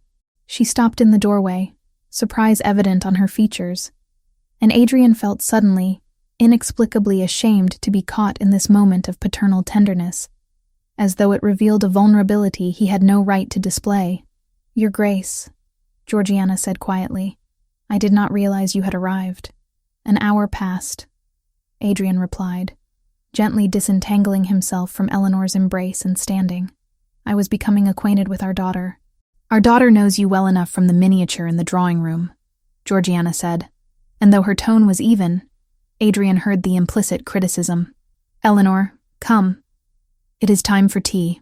Over the following days, Adrian found himself observing his wife with a new awareness that was profoundly uncomfortable. He watched her move through the house with easy authority, saw how the servants anticipated her needs, and fulfilled them with evident pleasure rather than mere duty. He noticed how she spoke to everyone from the highest footman to the youngest kitchen maid with the same courtesy and genuine interest. He observed her with Eleanor, patient and playful, educational and affectionate in equal measure. On the third evening, unable to sleep, Adrian descended to the library in search of a book that might occupy his restless mind. The fire had burned low, but still provided enough light to navigate the shelves. It was while reaching for a volume of essays that he dislodged a slim journal that had been wedged behind the larger books, clearly forgotten. He recognized Georgiana's handwriting on the cover, her name and the year 1808, the year of their marriage. Every instinct of propriety told him to return it unread to its hiding place. But curiosity, and perhaps something deeper, compelled him to carry it to the chair by the dying fire and open its pages. The early entries were brief: observations about Ravenmore's beauty, notes about household management, small hopes expressed with painful delicacy. Then came longer passages, dated from their first months together, that struck Adrian with the force of physical blows. "I find myself hoping that he might come to see me as something more than an obligation. Today I arrange the library exactly as I know he prefers, with his favorite chair positioned to catch the afternoon light. He did not notice. Perhaps tomorrow I shall find some small way to please him." Page after page documented Georgiana's efforts to bridge the chasm between them. Efforts Adrian had not merely ignored, but had been entirely unaware of. Her pain was rendered in careful, controlled language that somehow made it more devastating than dramatic declarations would have been. The final entry, dated 6 months into their marriage, was shortest of all. "I have accepted that I am wife in name alone. I shall cease these futile attempts to earn regard I can never possess. Instead, I will find purpose where I can, in this estate and its people. They, at least, do not find me lacking." Adrian closed the journal with hands that trembled slightly. He sat in the darkness as the fire died to embers, and for perhaps the first time in his adult life, he allowed himself to feel the full weight of what he had done. Not the public humiliation at the altar, though that was grievous enough, but the sustained daily cruelty of indifference, the casual dismissal of a woman who had asked for nothing except to be seen. The following morning, he sought out his grandmother, who was taking breakfast in her chambers. "You look terrible," Clarissa observed with her usual candor. "Sleepless night? I found something," Adrian said without preamble. "A journal of Georgiana's from our early marriage. I should not have read it, but I did." "And what did you learn?" Clarissa set down her teacup with deliberate care. "That I am precisely the fool you have always claimed." Adrian moved to the window, unable to meet his grandmother's gaze. "That she tried, grandmother. She tried to build something between us, and I was too blind, too convinced of my own rightness to even notice. Beauty fades," Clarissa said quietly. "Character endures. How many times must I tell you this before you comprehend it? She is extraordinary," Adrian said, the words feeling inadequate even as he spoke them. "The estate, the tenants, Eleanor, everything she touches flourishes. and I have treated her with less regard than I would show a competent steward." "Yes," Clarissa agreed simply. "You have. The question now is what you intend to do about it." Adrian attempted to approach Georgiana over the following days, but she maintained a polite distance that was more effective than any wall. Their conversations remained superficial, focused on estate matters or Eleanor's progress. She answered his questions with perfect courtesy and avoided any topic that might lead to genuine connection. Then Eleanor fell ill. It began with a slight fever that the physician initially dismissed as common childhood complaint. But by the second day, the fever had spiked alarmingly, and Eleanor lay listless in her bed, her small face flushed and her breath coming in shallow pants. The physician's expression grew grave as he examined her. At last the fever broke, leaving the nursery washed in a wan winter light. When Georgiana slept at last, Adrian carried the basin away, and seeking a book to keep himself from waking her, found instead a slim journal half buried behind Stern and Addison. He read what she had written in those first months. Not complaint, but the quiet ledger of a wife's attempts refused. When he closed the cover, his hands would not quite steady. By morning, the endowment papers were drawn. "We must work to bring the fever down," he said. "Cool compresses, constant vigilance. The next day or two will be critical." Georgiana did not leave Eleanor's side. Adrian watched from the doorway as she bathed their daughter's burning skin with cool water, murmured soothing words, held her when she cried. She did not sleep, did not eat, her entire focus on the small figure in the bed. On the second night, when the fever reached its peak and the physician admitted he could do nothing more but wait, Adrian pulled a chair to the opposite side of Eleanor's bed and sat. "You should rest," Georgiana said, her voice hoarse with exhaustion. "I can manage." "I know you can," Adrian replied quietly. "But she is my daughter too. Let me help."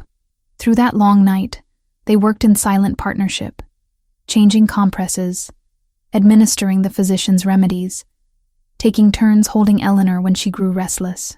As dawn broke pale and cold through the windows, Eleanor's breathing finally steadied, and her fever began to break. Georgiana wept then, quiet tears of relief and exhaustion streaming down her face as she held their sleeping daughter. Adrian reached across the bed and took her hand, and for a moment, she did not pull away. "She will be well," the physician confirmed when he arrived that morning. "The crisis has passed. You both did admirably." After Eleanor had been settled with a nurse, and Georgiana had been persuaded to rest, Adrian requested that she meet him in the library. She came, still wearing the same dress she had worn for 2 days, her hair escaping its pins, exhaustion evident in every line of her body. "I owe you an apology," Adrian began without preamble. "Not just for the past days, but for the past years of our marriage. I have failed you in every way that matters." Georgiana studied him with eyes that revealed nothing. "Why now, Your Grace? What has changed?" "I have changed," Adrian said, though the words felt insufficient. "Or rather, I am beginning to see what I should have seen from the beginning. You asked for nothing except basic courtesy, and I could not even provide that. You have built something remarkable here, raised our daughter with love and wisdom, proven yourself in every way. And I have been too arrogant, too blinded by values my father taught me to appreciate any of it." "Pretty words," Georgiana said tiredly. "I have learned not to trust words, Your Grace. Then trust actions," Adrian replied. "Give me the opportunity to prove that I can be better than I have been. Not because duty demands it, but because you deserve a husband who values you, who sees you, who honors what you have accomplished." Georgiana was silent for a long moment. "You hurt me," she said finally, her voice steady but soft. "You have hurt me consistently and thoroughly. I have built a life here that sustains me precisely because I learned not to need you. If you truly wish to change, to repair what has been broken, it will require more than apologies. It will require sustained, consistent evidence that you mean what you say." "I understand," Adrian said, "and I am willing to earn your trust, however long that may take. For Eleanor's sake," Georgiana said carefully, "I am willing to attempt a more civil coexistence. But do not mistake civility for forgiveness, Your Grace. That must be earned, if it can be earned at all. It was not the reconciliation Adrian might have hoped for, but it was more than he deserved, and he knew it. Spring arrived at Ravenmoor with a profusion of wildflowers and renewed life that seemed to mirror the tentative thaw between Adrian and Georgiana. True to his word, Adrian had remained at the estate, rather than fleeing to London at the first opportunity. The decision clearly unsettled him, but he persevered, navigating the unfamiliar rhythms of daily life at Ravenmoor with the determination of a man learning an entirely new language. He began joining Georgiana for breakfast, an innovation that startled the servants and created an unexpected intimacy. Those morning meals were initially silent affairs, punctuated only by the rustle of correspondence and the clink of china, but gradually, conversation emerged. Georgiana would mention a tenant's request or a planned improvement, and Adrian would ask questions that revealed genuine interest rather than mere politeness. "The Hendersons are requesting permission to expand their dairy operation," Georgiana said one April morning, reviewing a letter. "They believe the demand from the village would support additional production. What are your thoughts?" Adrian asked, setting aside his newspaper. "I think it's sound. They are industrious and capable, but it would require an initial investment for equipment and additional stock. Then we should provide it," Adrian said. "Would you draft the terms?" "Your understanding of such matters exceeds mine considerably." The acknowledgement, simple though it was, represented a shift that Georgiana recognized, but did not entirely trust. She merely nodded and made a note to discuss the matter with Thomas Whitley. By May, Adrian had begun accompanying Georgiana on her visits to the tenants' cottages. He observed how she knew each family by name, inquired after sick children and aging grandparents, offered practical advice on everything from crop rotation to household economy. The tenants treated her with a warmth and respect that clearly surprised him. "You have built something remarkable here," Adrian said as they walked back from the village one afternoon. "These people do not merely respect you. They genuinely care for you. I have tried to care for them in return," Georgiana replied. "People respond to genuine concern. It is not complicated." Yet, it was complicated, Adrian realized. It required consistent attention, authentic interest, and a willingness to see beyond one's own concerns, all qualities he had failed to demonstrate in his marriage. Their evenings fell into a pattern that was surprisingly comfortable. They dined together, engaging in conversations that grew progressively more substantial. Adrian discovered that Georgiana had read widely in philosophy and political economy, that she held informed opinions on matters he had assumed would bore any woman. More surprising still, he found himself stimulated by her intellect, enjoying the challenge of debating someone whose reasoning was as sharp as any gentleman's at his club. "You disagree with Smith's assessment of agricultural labor?" he asked one evening, intrigued by her critique of a passage they had both been reading. "I disagree with his assumption that all economic behavior can be reduced to self-interest," Georgiana clarified. "The tenants here often act in ways that benefit their community even at personal cost. Human motivation is more complex than simple calculation of advantage." Adrian found himself smiling. "You should publish your thoughts. They would create quite a stir among the political economists." "Duchesses do not publish," Georgiana said with a slight smile of her own. "We are meant to be decorative, not provocative." "You have never been merely decorative," Adrian said quietly, and was gratified to see a faint blush color her cheeks. Christopher Wainwright's arrival in June tested the fragile progress they had made.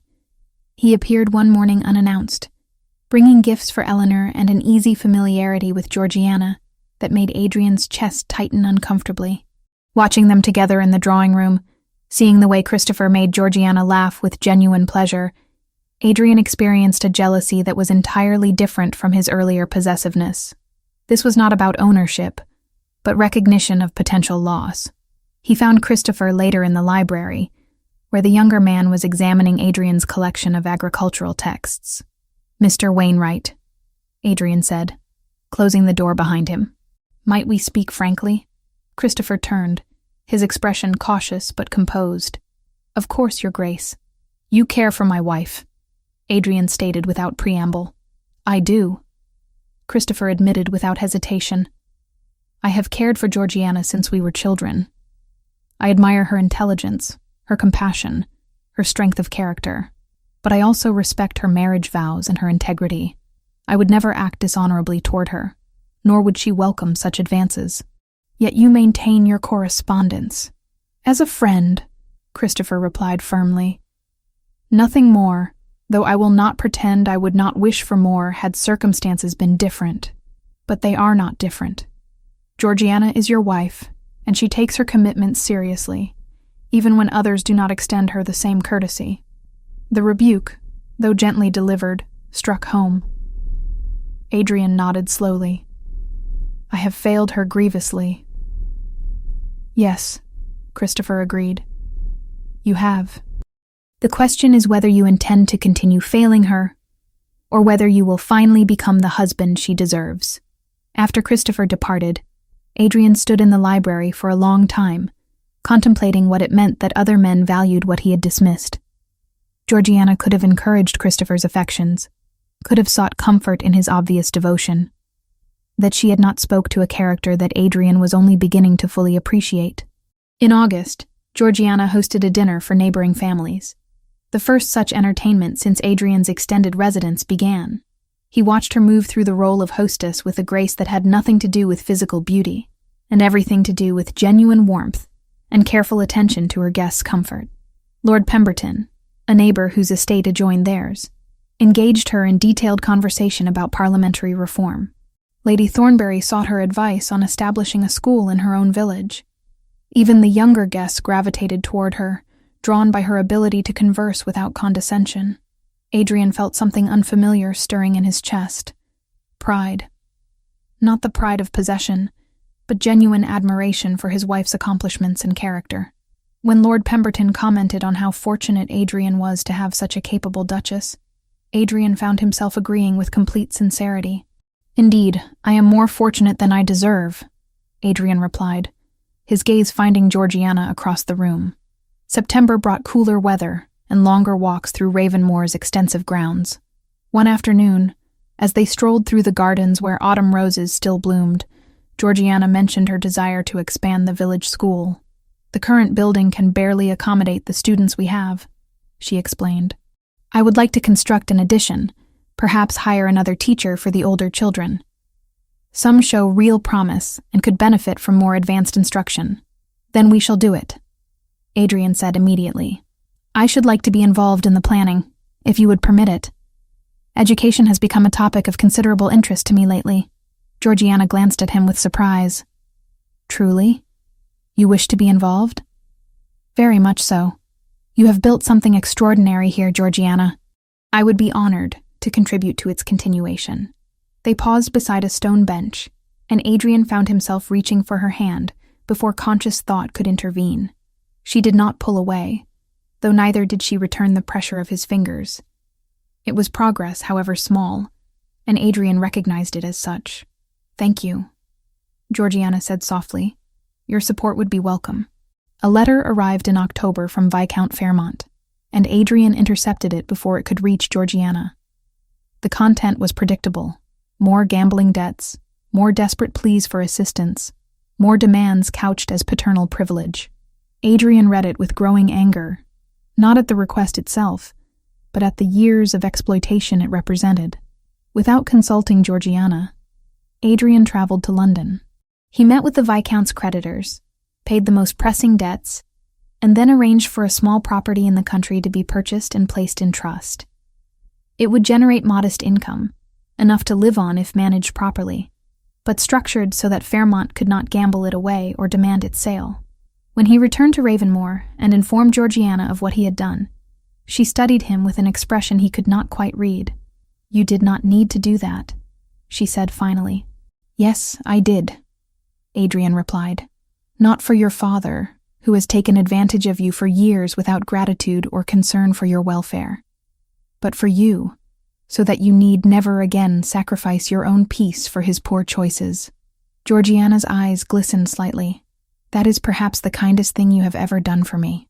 It is merely the beginning, Adrian said quietly. I have years of kindness to make up for, Georgiana, if you will let me try. She nodded slowly, and though she did not say she would forgive him, Neither did she refuse his hand when he offered it as they walked back to the house together. Winter descended upon Ravenmoor with a ferocity that even the oldest tenants could not recall. Snow fell in thick curtains, transforming the estate into a landscape of pristine white, broken only by the dark skeletal branches of ancient oaks. The cold drove everyone indoors, and for Adrian and Georgiana, the enforced proximity created an intimacy that had eluded them in warmer months. Their evenings settled into a pattern that felt surprisingly natural. After Eleanor had been put to bed, they would retire to the library, where a fire always burned bright against the winter chill. Adrian would select a volume from the shelves while Georgiana worked on correspondence or reviewed estate accounts. The silence between them was no longer uncomfortable, but companionable, punctuated occasionally by the turning of pages or the crack of settling logs. "Listen to this," Adrian said one particularly frigid January evening, looking up from his book. "Burke argues that society is a partnership, not only between the living, but between those who are dead and those yet to be born. An interesting perspective on obligation, do you not think?" Georgiana set down her pen. "It suggests that our choices affect more than ourselves, that we hold the estate, the title, even our marriage in trust for Eleanor, and whatever children may come after. Do you believe that?" Adrian asked quietly. "That we might have more children?" The question hung between them, heavy with implication. Georgiana met his gaze steadily. "I believe that if we continue as we have been, building trust and partnership, then perhaps many things become possible that once seemed impossible." And it was not a declaration, but neither was it a rejection, and Adrian found himself grateful for even that measured hope. Eleanor proved to be the bridge between them in ways neither had anticipated. At 3 years of age, she possessed both her father's determination and her mother's perceptiveness. She had taken to calling Adrian Papa with increasing frequency, the word coming more naturally as his presence became consistent rather than occasional. One morning in late January, Adrian found Eleanor in the entrance hall, dressed in her warmest coat and stamping her small feet impatiently. "Papa, you promised to show me the horses today," she announced with the imperious tone of a duchess in miniature. "Mama says I must wait for you, but I have been waiting forever." "Forever?" Adrian asked, amused. "And how long is forever to someone who has lived only 3 years?" "At least 10 minutes," Eleanor replied with perfect seriousness. True to his word, Adrian led his daughter to the stables, where a gentle pony had been prepared for her introduction to riding. Georgiana accompanied them, and Adrian was acutely aware of her watching as he lifted Eleanor onto the small saddle, keeping one hand on her back for security. "Hold the reins thus," he instructed, guiding Eleanor's small hands. "Gentle but firm. The pony will sense your confidence or your fear. You must be brave but never cruel." "Like Mama with the tenants," Eleanor observed. "She is never cruel, but everyone does what she asks." Adrian glanced at Georgiana, who had the grace to look embarrassed. "Yes, exactly like your mama." They led the pony around the paddock for nearly an hour, Eleanor's delighted laughter ringing out in the cold air. When her nose had turned pink from the chill, they returned to the house, Eleanor chattering excitedly about when she might ride a proper horse instead of a baby pony. "You were wonderful with her," Georgiana said, as they watched Eleanor run ahead to tell Mrs. Talbot about her adventures. "I have missed so much of her life," Adrian replied quietly. "Years I can never reclaim, but perhaps I might do better going forward." "Yes," Georgiana agreed. "Perhaps you might." The invitation to the Haversham Ball in mid-January arrived with the usual formal language and elaborate script. Lord and Lady Haversham hosted the event annually, and attendance by all neighboring families was expected. Adrian and Georgiana had not attended a social function together since Victoria's wedding more than 2 years prior, and the prospect created a tension between them that neither acknowledged directly. On the evening of the ball, Georgiana descended the stairs wearing a gown of deep emerald silk that brought warmth to her complexion and highlighted the gold flecks in her brown eyes. Adrian, waiting at the bottom of the stairs, found himself momentarily unable to speak. She was not beautiful in the conventional sense, would never be the woman who turned heads upon entering a room, but there was something in her bearing, in the quiet confidence of her manner, that made conventional beauty seem somehow irrelevant. "You look well," he said finally, offering his arm. "Thank you," Georgiana replied, placing her hand lightly on his sleeve. "As do you." The ballroom at Haversham Manor was ablaze with candles, the assembled guests already engaged in the first dances of the evening. Adrian led Georgiana through the receiving line, and he noted with satisfaction that several gentlemen nodded to her with genuine warmth, that Lady Haversham greeted her with real pleasure rather than the condescending pity that had once been standard. When the orchestra struck up a waltz, Adrian turned to his wife. "Would you honor me with this dance?" Georgiana hesitated only briefly before nodding. "Yes, I believe I would." They took their positions on the floor, and Adrian was reminded with uncomfortable clarity of their wedding, of his coldness, of his barely concealed disapproval. The memory of that day, of the cruel words he had spoken, rose unbidden in his mind. As they began to move with the music, Adrian cleared his throat. "Georgiana, there is something I must tell you. Not here, not now, but soon. Something I should have said years ago." She looked up at him, questions in her eyes, but the dance separated them before she could respond.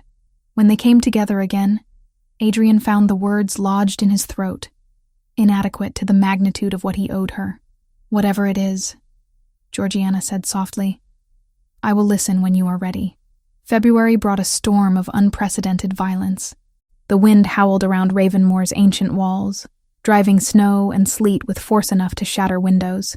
In the village, the storm's fury proved even more devastating. Roofs collapsed under the weight of ice, chimneys toppled, and by morning, half a dozen families were without shelter. Adrian and Georgiana worked together without discussion or need for coordination. She organized the women to prepare hot meals and gather blankets. He led the men to shore up damaged structures and arrange temporary housing.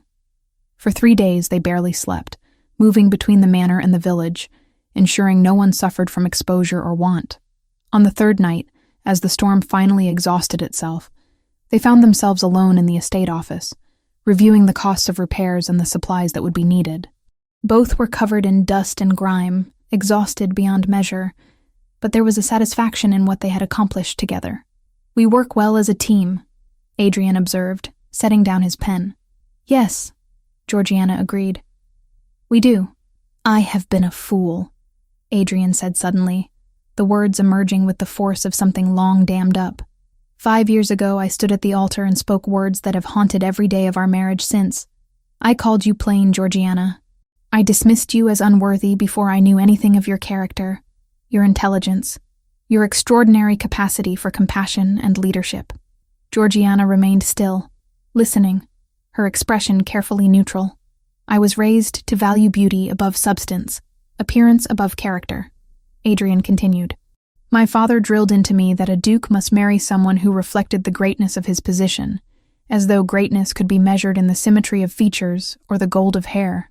I absorbed those lessons so completely that I could not see what stood before me. A woman of genuine worth whose value exceeded any superficial standard. He moved closer to her, his voice dropping. You have proven yourself in every way that matters. You have built something extraordinary here. You have raised our daughter with love and wisdom. You have shown me what true capability looks like. And somewhere in the past year, I have fallen in love with you, Georgiana. Not with who I thought you should be, but with who you actually are. Tears glistened in Georgiana's eyes. You hurt me, she said quietly. You hurt me so deeply that I built walls to survive. I learned to live without you, to need nothing from you. Those walls do not simply vanish because you have spoken kind words. I know, Adrian said. I am not asking for forgiveness that I have not earned. I am asking only for the chance to continue earning it, day by day, year by year, for however long it takes. Georgiana was silent for a long moment, studying his face. I am not the same woman who married you, she said finally. I will not be diminished or ignored again. If we are to truly be partners, it must be as equals. I would have it no other way, Adrian replied with complete sincerity. Then I will tell you this, Georgiana said, a small smile touching her lips. I have begun to care for you as well. Not as I did at the beginning, with that desperate hope for crumbs of affection, but as someone who has seen you change, who has watched you become the man you always had the capacity to be. I do not love you yet, Adrian, but I believe I might, in time. Then I will take time, Adrian said, and thank God that you are willing to grant it. Spring arrived at Ravenmoor with an explosion of color and life. The gardens, tended carefully through winter, burst forth with daffodils and crocuses, their bright heads nodding in the gentle breeze. The damage from February's storm had been repaired, the cottages stronger than before, and the tenants approached the planting season with renewed optimism. Adrian found Georgiana in the rose garden one warm April morning, Eleanor at her side examining a ladybug with intense fascination. The sight of them together, mother and daughter in perfect harmony, created an ache in Adrian's chest that was equal parts regret for time lost and gratitude for what remained. "Might I join you?" he asked, approaching carefully. "Please do," Georgiana replied, and the welcome in her voice was genuine. They walked together through the blooming gardens, Eleanor running ahead to chase butterflies and investigate interesting stones. Their conversation flowed easily now, moving from estate matters to books to plans for Eleanor's education. At one point, Adrian reached for Georgiana's hand, half expecting her to pull away. Instead, she allowed her fingers to intertwine with his, the touch both familiar and new. "You are the most extraordinary woman I have ever known," Adrian said quietly. "It took me far too long to recognize that truth, but I am grateful beyond measure that I finally have." Georgiana stopped walking, turning to face him. "I am glad you finally see me," she said simply. "It took a great deal of time and pain to reach this point, but perhaps the difficulty makes it more valuable. We are building something real now, Adrian. Something built on truth rather than obligation." "Yes," he agreed. "Something worth having." Eleanor called out for them to come see a particularly beautiful flower she had discovered, and they continued their walk, hands still joined. It was not the fairy tale ending of romantic novels, not the passionate declaration and immediate reconciliation, but it was real and honest, and held the promise of something more enduring than either had dared hope for in those early, painful years. As they returned to the house, with Eleanor between them now holding both their hands, Adrian looked at his wife and daughter, and felt a contentment he had never known in all his years of seeking validation in superficial achievements. He had called Georgiana plain at the altar, had dismissed her as beneath his notice. Now he understood that true beauty lay not in the arrangement of features, but in the content of character. And by that measure, he had married the most beautiful woman in England. He could only hope that he would spend the rest of their lives proving himself worthy of her.